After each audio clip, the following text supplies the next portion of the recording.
The broadcast tower he swore was dark. The calendar square arrived at 6:11 p.m., tidy as a rundown. Founders Gala Channel 8 late. 2 minutes later, Asher texted, "Don't wait up. Engineering wants me to peek at the transmitter fans after speeches. Proud of me." Read he spends the heart when the rest of the sentence is asking for diplomatic immunity. I turned the beans down to the kind of simmer that calls itself maturity and looked toward the bluff. The station's glass cube was already practicing sincerity, the red warning light on the tower above it blinking the way time negotiates with distance. The square on my phone pulsed once and then behaved. I rinsed an already clean spoon because sometimes unnecessary is the only honest verb available. At 6:29, a number I didn't recognize sent a message that recognized me anyway. If the gala's in Studio A, why did he just badge the roof and take the catwalk toward the transmitter? Freight lift at the back. Reader hates witnesses, cover it and lean. I can hold sweep 2 minutes. Signed with a single letter, N, as if the alphabet had leaned on a rack of patch cables and promised not to hum. Nix runs nights on the Hill the way a good stage manager runs a live show. Quiet, early, never caught on camera. He and Asher trade competence in a dialect of locks and latches. He and I have shared 2 cigarettes behind the satellite dish, and once a laugh sharp enough to make a dome camera tilt as if glass wanted to learn timing. We have not touched. I remember not touching more clearly than most men remember vows. "Why tell me?" I wrote. "Because your calendar is polite and my logs aren't," he sent. Because he looked up before he swiped. People only look up there when they want oxygen. Because dark is keep out the way champagne is hydration.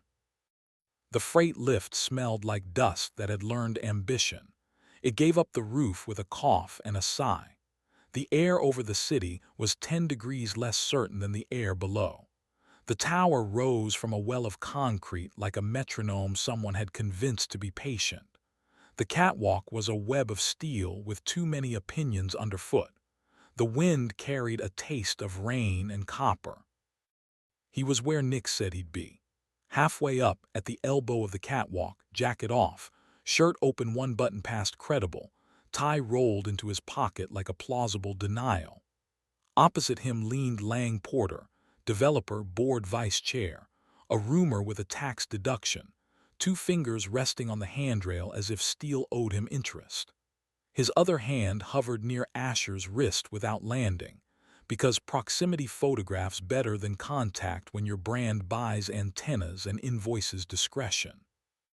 "Dark looks busy," I said. Asher turned. For a beat the truth used his face like glass before it reflects. Then the public version arrived, posture, breath, every trick you learn in rooms where applause has a schedule. "Ben," he said, how did?" "Nix likes nouns," I said. "I like doors." Lang smiled in the register of benefactors. "We were discussing fan noise," he said. "Patrons delight in hearing what keeps the signal honest." "I prefer honesty that doesn't need an audience," I said. Asher took 1 step toward me and let the grating keep the second. "We were listening for a wobble in the brush assembly," he said. He wanted to hear the air without speeches. "Sound is persuasive," Lang said, opening both hands like tasteful parentheses. 2 minutes. The sweep is punctual, my car is opinionated." He drifted toward the ladder cage and pretended to admire a view money imagines it owns. As he passed, 2 fingers tapped Asher's shoulder. Punctuation, not possession. Asher watched me the way men watch weather when they hope thunder has chosen a different address. "I was going to text you," he said, lower now, in the register he keeps for mornings and the soft under my jaw. "After. I wanted to know I could leave this room without letting it rename me." "You wanted to be caught," I said. "Not punished, caught." He let one breath out, and the wind filed it under things it would keep. Yes. There is a height at which grammar resigns. I crossed the last 4 squares of catwalk and put my mouth on his because steel deserves honesty and air deserves witnesses. He kissed back with the relief of a man who has been paying interest on restraint, compounded nightly by applause and engines. He tasted like Gala bourbon and the clean metallic edge that clings to cable trays. My thumb found the hinge of his jaw and pressed. He made the small, involuntary sound I keep receipts for. His palm slid under my shirt and settled flat between my shoulder blades like a promise that refuses notarization. We didn't undress. The tower charges extra and cameras learn quickly. He broke the kiss first because he knows the exact second heat applies for narrative. He put his forehead to mine. Somewhere a vein clicked in a tone that decided not to be a complaint. "I didn't kiss him," he said. "I wanted to want to. I texted Nix." "You did," I said. "He prefers oxygen to salvage." Down on the roof, Lang tilted his head the way men do when they think a skyline owes them sincerity. He didn't approach. The red light on the mast blinked without becoming an idea about us. "Come home," Asher said. "After I thank the person who hears doors," I said. Nix waited where the catwalk gives itself back to honest ground. Lanyard looped over 2 fingers, the patience of someone who can make machines imitate mercy. He didn't smile. He also didn't make mercy expensive. "Sweep hits the mast in 90, he said. "If you don't want to explain your lives to a flashlight that knows your shoes, take the maintenance stair behind HVAC, down through master control, out by the uplink. The doc cam believes every flight case is a flight case." "You sent the message," I said. "I opened a door," he said. "You two remembered how to walk." Master control glowed like a quiet conspiracy. Screens watched programs pretend to be themselves. On the far wall, a clock behaved. We slipped through the corridor that pretends to be private and into a night that minded its business. We chose sidewalks over lobbies because lobbies write captions. At home, the Beans forgave me for confusing patience with character. We ate standing, like mammals who know where the bowls live. He told me Lang had been sculpting a compliment into a proposition for weeks, and he had helped because selection feels like love when usefulness empties your pockets. I told him Nix had texted because some people choose air over alibi. He didn't ask whether Nix and I had ever been a worse idea. I didn't say how a red tally light turns Nix's mouth into punctuation that finally understands itself. We didn't fight. There wasn't theater left to sell. Later, in bed, we left a sliver of cool like a reservation and let it surrender because the night had already billed us for restraint. He kissed me with the steadiness I trust more than policy. I put my mouth where his jaw goes humble and told it a morning. It was heat without spectacle. The building minded its radiators. The tower blinked its language above us, and we let it forget our names. Morning behaved. Coffee made its case. The calendar square for tonight stayed blank, which in this town is the kink we can afford. Asher tied a tie over a throat I intend to retire with patience and kissed me like the door already knew our names. He left to explain continuity to a breakfast that confuses antennas with truth.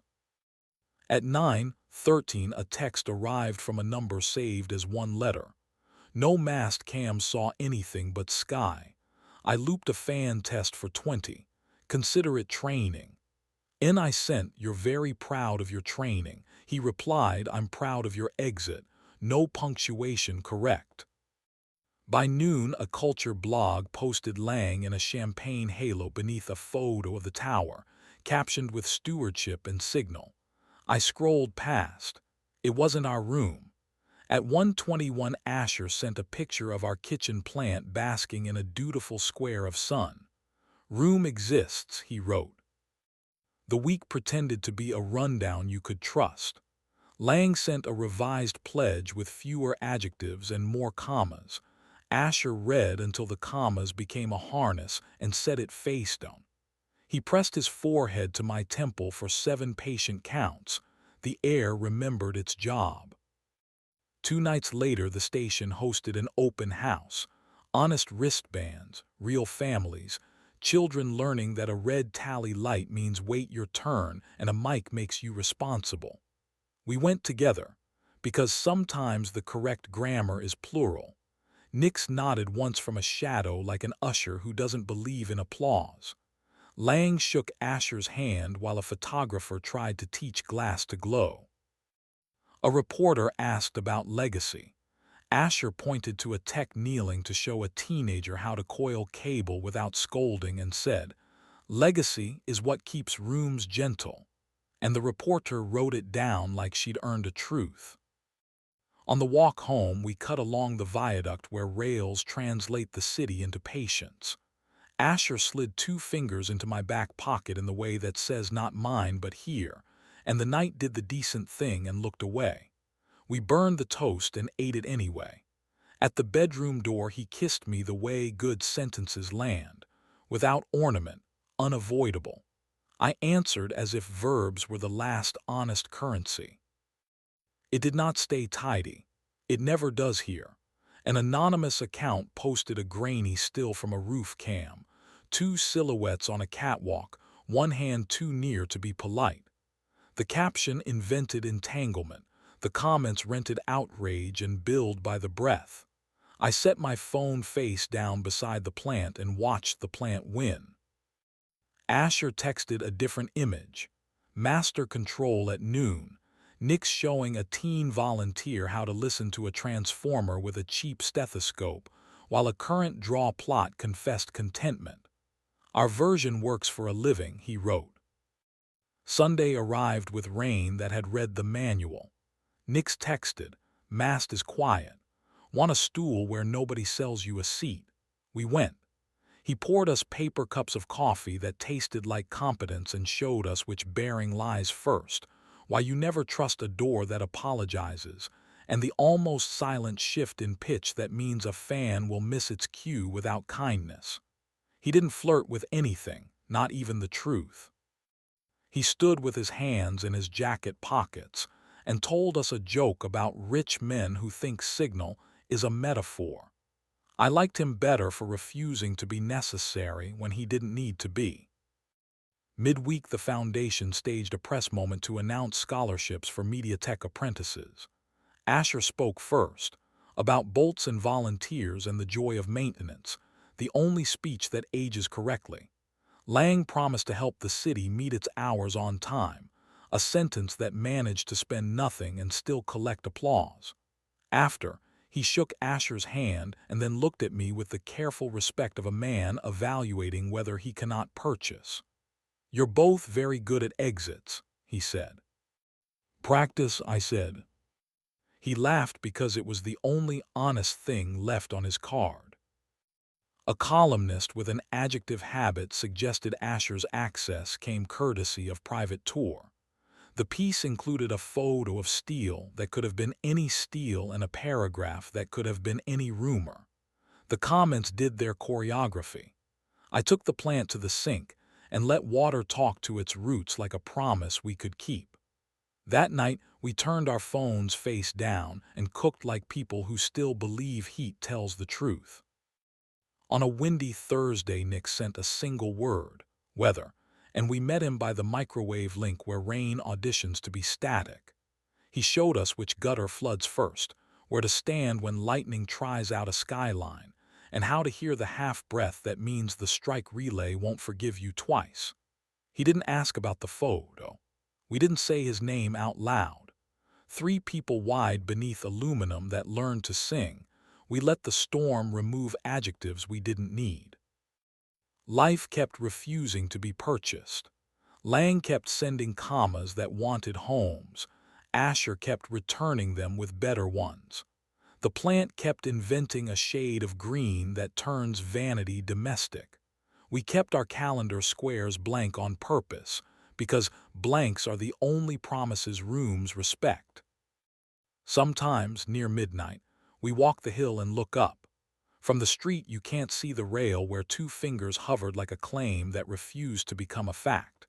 You can't see the small, decent posture of a man who teaches heavy air to be gentle.